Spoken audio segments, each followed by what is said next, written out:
Alain Foka, l'origine du malheur du peuple togolais?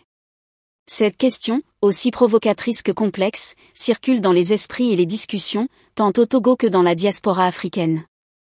Ancien journaliste de renom à Radio France Internationale, RFI, Alain Foka s'est forgé une réputation de défenseur de l'histoire africaine, de promoteur du panafricanisme et de voix influente pour la renaissance du continent.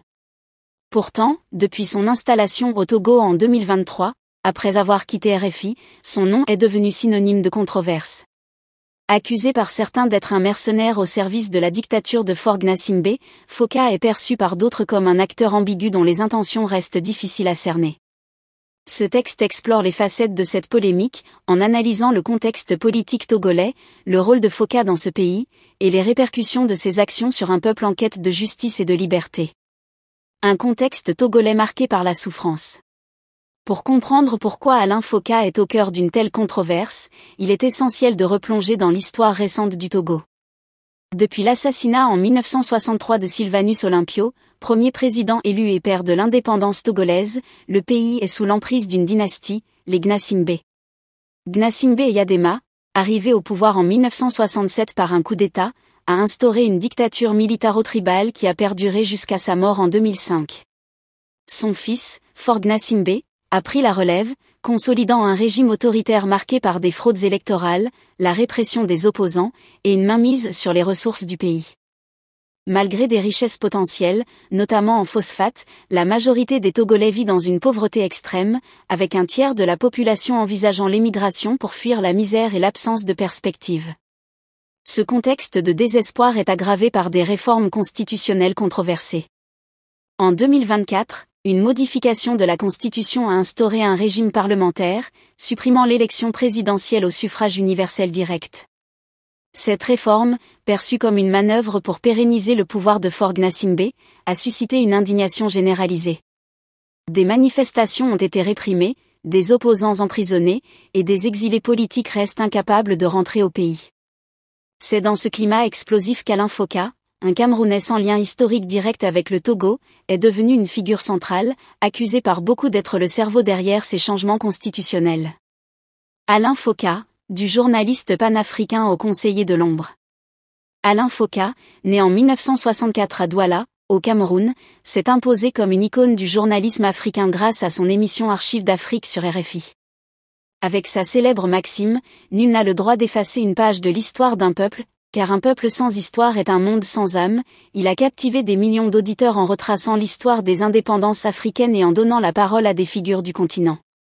Son départ de RFI en octobre 2023, après 31 ans de carrière, a marqué un tournant. Foka a annoncé vouloir se consacrer à un projet ambitieux, Mansa, une plateforme panafricaine visant à catalyser le renouveau africain, à travers des initiatives en gouvernance, éducation, culture, économie et sciences. Pourquoi le Togo? Foka justifie ce choix en présentant le pays comme un « hub » en émergence, attractif pour les investisseurs et les institutions financières. Mais cette rhétorique optimiste contraste avec la réalité d'un pays sous une dictature vieille de près de 6 décennies. Dès son arrivée à Lomé, Foka a été aperçu lors d'événements officiels aux côtés de Faure Gnassingbé, notamment à Pia en février 2024, lors de la commémoration du décès de Gnassingbé Eyadema. Assis parmi les dignitaires du régime, il a attiré l'attention et la colère de nombreux Togolais, qui y ont vu la preuve d'une alliance trouble. Les critiques se sont intensifiées lorsque des rumeurs ont attribué à Foka un rôle de conseiller officieux de Faure Gnassingbé, notamment dans la réforme constitutionnelle de 2024. Le quotidien togolais Liberté et d'autres médias locaux l'ont accusé de profiter de la situation politique pour ses propres intérêts, au mépris des souffrances du peuple. Sur les réseaux sociaux, des voix comme celle de @cana-r-ont dénoncé son « indignité », le comparant à un opportuniste soutenant une dictature pour des gains personnels. Ces accusations sont alimentées par des privilèges dont Foka bénéficierait, véhicules avec escorte, accès facilité à l'aéroport, et contrats lucratifs, tous financés, selon les critiques, par l'argent public togolais. Panafricanisme ou opportunisme? Le cœur du débat autour d'Alain Foka réside dans la contradiction apparente entre son discours panafricain et ses actions au Togo. En tant que promoteur d'une Afrique souveraine, Foka a souvent critiqué les ingérences étrangères et les systèmes démocratiques importés, plaidant pour des modèles de gouvernance adaptés aux réalités africaines. Pourtant, ses détracteurs lui reprochent de soutenir un régime qui incarne l'opposé de ses idéaux, un pouvoir dynastique qui muselle la souveraineté populaire et réprime les libertés fondamentales. Dans une interview avec son compatriote Jules Domche, Foka a tenté de répondre à ces critiques. Il n'a pas nié son amitié avec Faure Gnassingbé, qu'il connaît depuis des années, ni ses liens avec le régime. Je ne suis pas dans la politique togolo-togolaise, a-t-il déclaré, insistant sur son rôle de panafricaniste et non de conseiller politique. Mais ses explications n'ont pas apaisé les tensions. Pour beaucoup, son silence sur les abus du régime, emprisonnement de figures comme Kpacha Gnassingbé, frère de Faure, ou interdiction des manifestations trahit une complicité tacite. Le projet Mansa est également sous le feu des critiques. Présenté comme une initiative pour l'émancipation africaine, il est perçu par certains comme une façade pour légitimer le régime Gnassingbé. Un sommet panafricain organisé par Foka à Lomé en 2025 a été qualifié de « non-événement » par des opposants, qui y voient une tentative de redorer l'image d'un régime impopulaire à coup de financement public. La présence annoncée de figures comme Lilian Thuram et Claudie Siard a suscité l'indignation, ces personnalités étant accusées de cautionner une dictature pour des motifs financiers. Une hypocrisie panafricaine ? Les critiques envers Foka ne se limitent pas au Togo. Son silence sur la crise politique au Cameroun, son pays natal, est souvent pointé du doigt. Sous le régime de Paul Biya, au pouvoir depuis 1982, le Cameroun traverse une crise multiforme, conflit anglophone, répression des opposants, et stagnation économique. Pourtant, Foka s'est abstenu de commenter ces dérives, préférant se concentrer sur des projets à l'étranger. Comment peut-il prôner l'émergence du Togo alors qu'il ignore les souffrances de son propre peuple, s'interroge un article de tout7avril.com.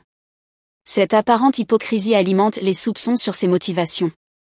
Certains l'accusent d'être un « mercenaire de la plume », un intellectuel africain qui, sous couvert de panafricanisme, s'enrichit en servant des régimes autoritaires.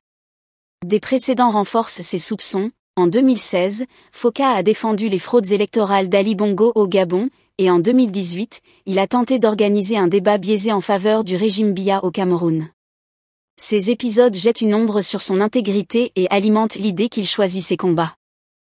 Alain Foka, l'origine du malheur du peuple togolais ? Cette question, aussi provocatrice que complexe, circule dans les esprits et les discussions, tant au Togo que dans la diaspora africaine.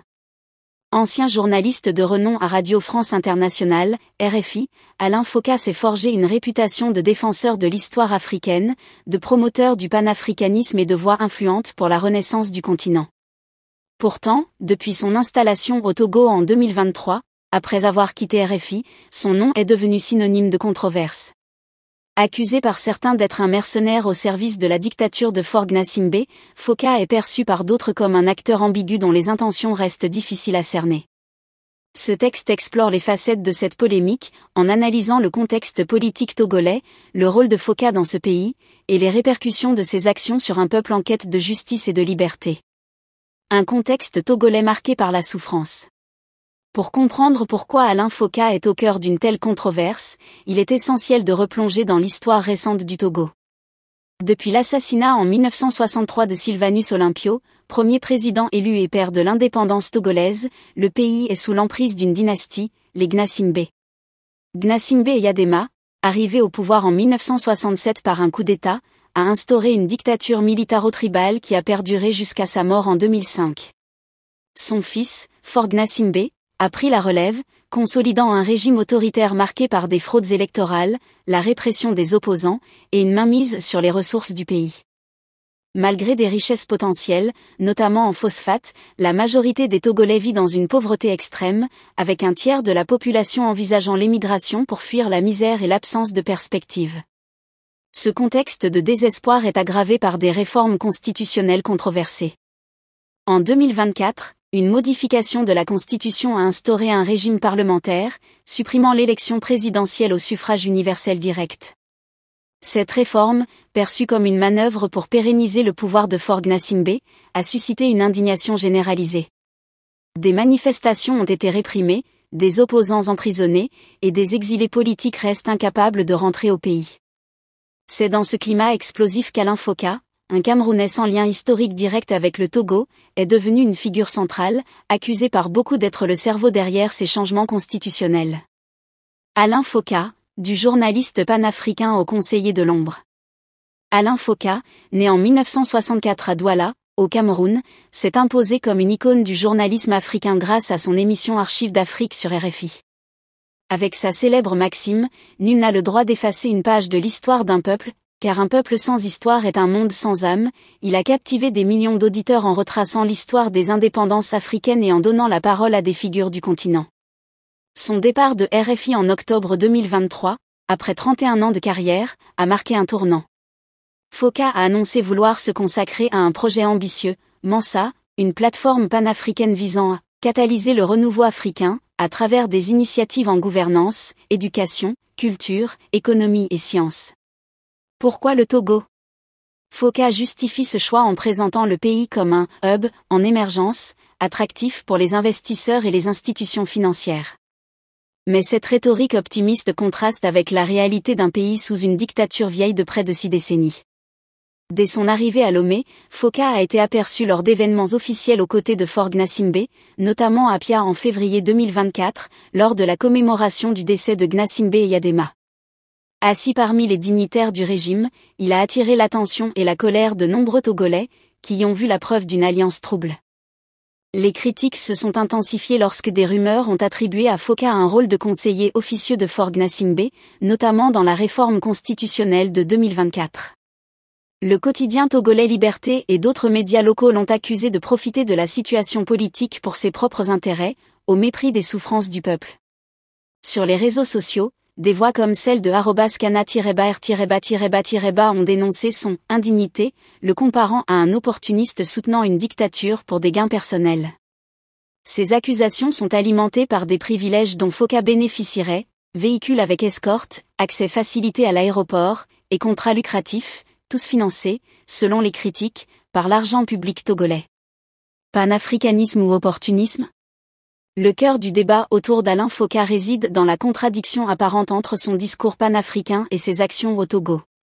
En tant que promoteur d'une Afrique souveraine, Foka a souvent critiqué les ingérences étrangères et les systèmes démocratiques importés, plaidant pour des modèles de gouvernance adaptés aux réalités africaines. Pourtant, ses détracteurs lui reprochent de soutenir un régime qui incarne l'opposé de ses idéaux, un pouvoir dynastique qui muselle la souveraineté populaire et réprime les libertés fondamentales. Dans une interview avec son compatriote Jules